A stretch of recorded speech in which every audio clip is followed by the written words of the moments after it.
church family. It's Maggie. It's great to be with you this evening.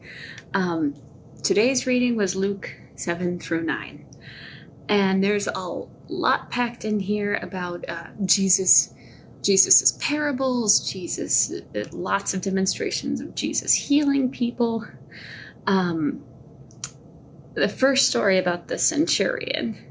I like this guy. So this is a guy who worked for the Roman army, and it would have gone against the rules of the Roman army if he converted to Judaism. But we can see that he was a supporter of the Jewish people, and he recruited some of the elders in the synagogue to go to Jesus to see if he could heal his servant. So this is somebody outside the traditional Jewish faith having great admiration of Jesus, which I thought was interesting. It wasn't, as we see later, it wasn't all fine, upstanding Jewish citizens that followed Jesus. It was people you wouldn't expect.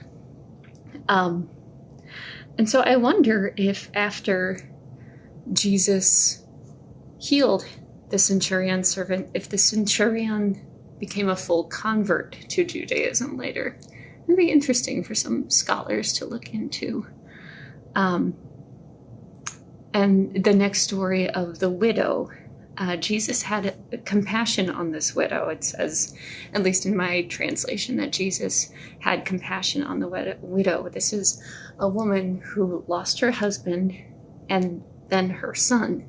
She had no livelihood and likely no hope.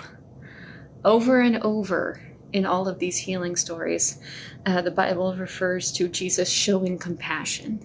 And I think that's something we should do too. We should also show compassion for others, even those who have wronged us. The sinful woman at the Pharisee's house. This is one of my favorite stories. So Jesus does go visit a fine, upstanding Jewish elder. And this is scandalous behavior that this sinful woman is showing. First, she shows up. She lets her hair down, which is a big no-no for the time. And if a ceremonially impure person touched an observant Jew, the latter would be deemed unclean and unworthy to worship in the synagogue or present a sacrifice. But Jesus shows us that that doesn't matter anymore.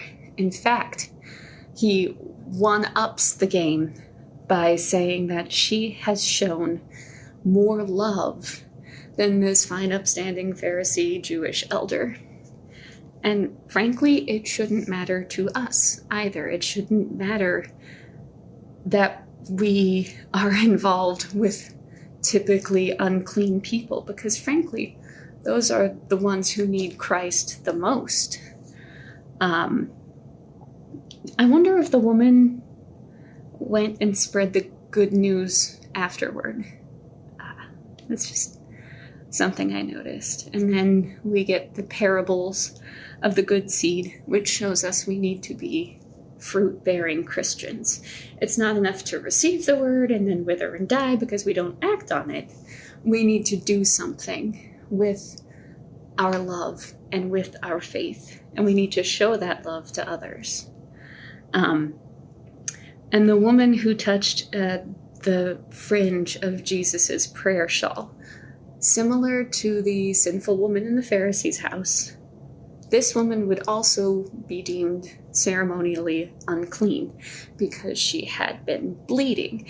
And it said she'd been bleeding for 12 years. She probably tried a number of treatments, visited a number of physicians, and she also had no hope. And so she demonstrated her act of faith by just touching the fringe of his garment. And when Jesus turns around and he says, "Who touched my garment?" she fesses up.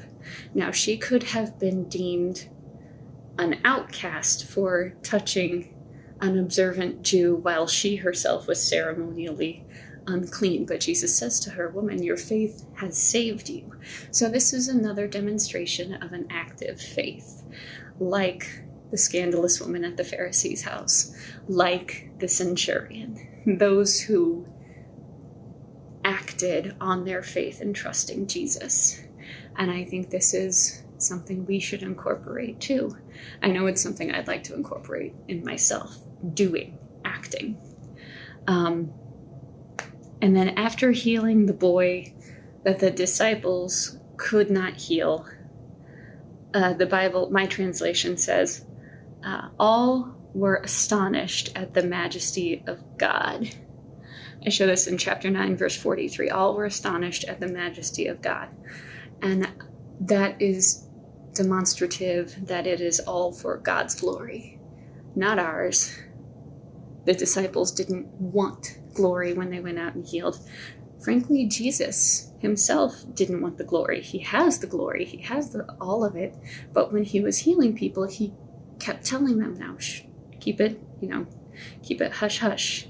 Keep it on the down low. You don't want to go spreading everything, because he wanted the focus to be on the love, the relationship with God, the fact that a Redeemer has come, not the miracle itself.